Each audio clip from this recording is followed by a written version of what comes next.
Hi, good evening. I'm Shane Jones with the sports news.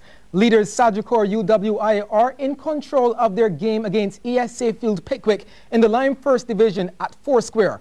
UE declared on 351 for 4 at stumps after restricting Pickwick to 214 for 6, while I took in the pre-lunch session.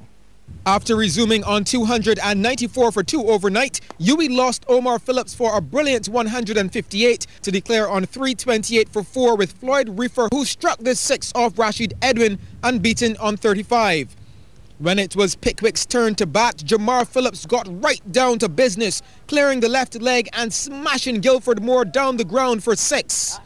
UE had some opportunities, Ryan Austin tossing it up, Phillips having a goal chance for a catch at deep mid-wicket, but it escaped Akeem Dewar and went away for 4. It was 36 without loss at that stage.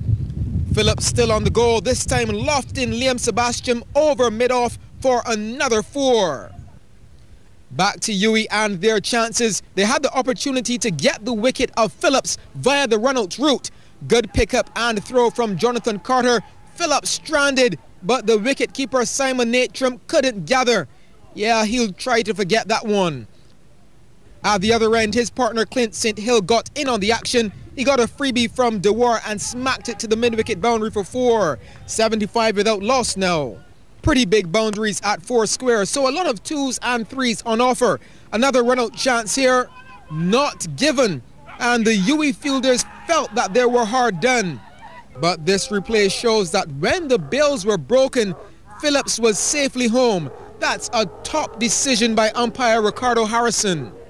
Well, Phillips made the best of that with a straight 1 bounce 4 off Dewar.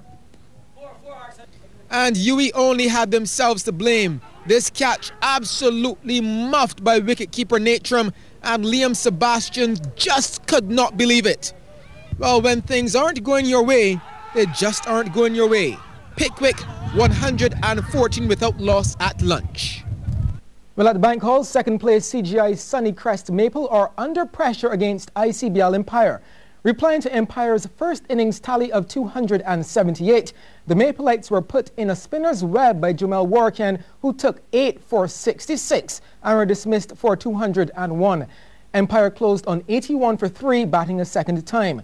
Newly appointed Barbados 50 overs captain Kenroy Williams was also among the wickets, taking 6 for 54, as BNB St. Catherine bowled out Banks for 151, replying to 347. Forced to follow on, Banks finished on 72 without loss in their second innings. Kofi Hurdle is 53 not out. At Queen's Park, Guardian General Barbados Youth 184 and 40 for 3. Supercenter Spartan 208 for 8. Shem Holder 5 for 104. At Beccles Road, YMPC 249 and 16 for 1. Tally Barbados Carlton 306. Dale Richards 64. At Wildy, BDF Sports Program 211. Lime 181 for 6. Randy Thomas 67 not out. It will be Chris Gale and the Royal Challengers against Karen Pollard and the Mumbai Indians tomorrow in the finals of the Nokia Champions League T20 competition. That's because Mumbai defeated Somerset today by 10 runs in Chennai after posting 160 led by Aiden Blizzard, who hit 54 off 39 balls. The Indians then restricted Somerset to 150 for 7, led by some inspired opening and death bowling by Lasith Malinga, who took 4 for 20. That's picked away on the onside, straight to the man in the deep. That's a biggie. First 6 of the game.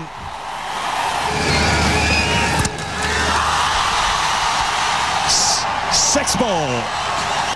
An insignificant score. Now he's got the edge there. That's in the air. There is deep mid-wicket, and it's gone through his hands. And it brings up the 50 for Blizzard. That's a good shout. And it's been given. That's through his defence. That's knocked out the middle stump and a set batsman. It's 92 for 4. First 6 for Pollard. That's the reason. Now there's a chance that's not in the stadium. Picking the wicket. And he knocks the stump over. That's hit wonderfully. Straight back past the bowler. That's cleaned him up. No clue whatsoever. Told him. That's surprised him. Right through his defense, and as he always does, Malinga has struck once again, twice in 2 overs. Bowling the 17th. Well, what a start. What a hit from Kisweta. It doesn't matter where the runs are going to come from because the force seems to be with Somerset at the moment. That was an extraordinary shot, but it seems at the last moment he played it deliberately. Knocks him over middle stump. Malinga bowled him. Last ball. Oh, he was searching for the ball there. The Mumbai Indians are in the final. Tomorrow's game will bowl off at 10:30 a.m. Barbados time with live coverage on MCTV's ESPN.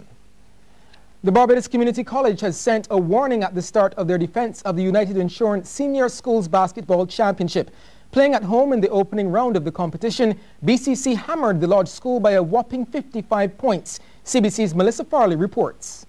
This was an early warning to the other 7 teams in this division of the competition who are seeking to dethrone the defending champions for the 2011 title.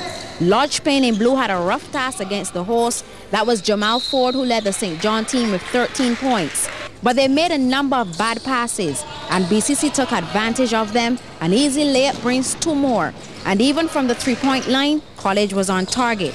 This is Torrin King sinking 2 with this jumper. He had 15 in the game.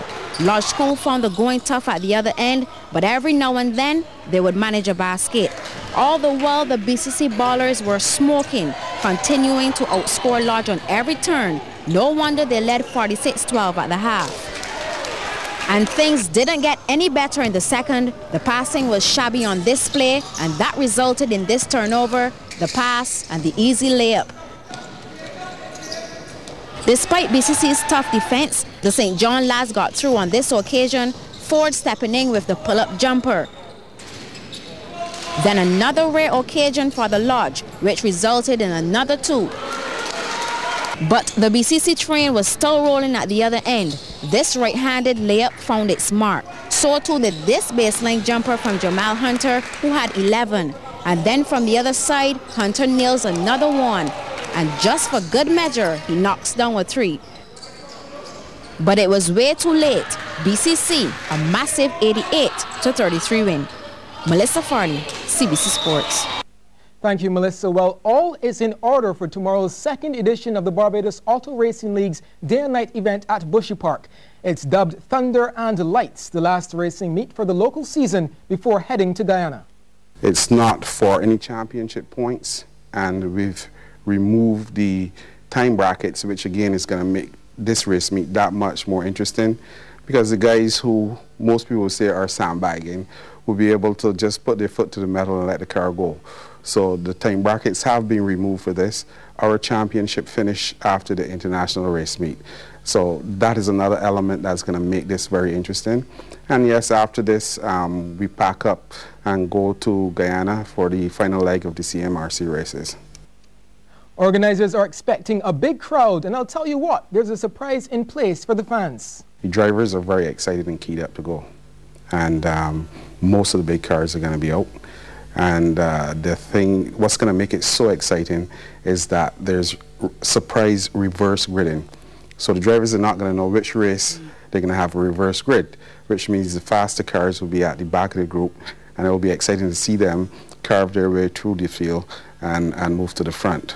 Also, what's going to make it exciting is that any of the big cars can decide, okay, they want to run a handicap race with, say, a Group 2C or Group 2B cars, and we'll handicap them based on time. So it'll be just interesting to see those guys go through the pack and try to get to the front.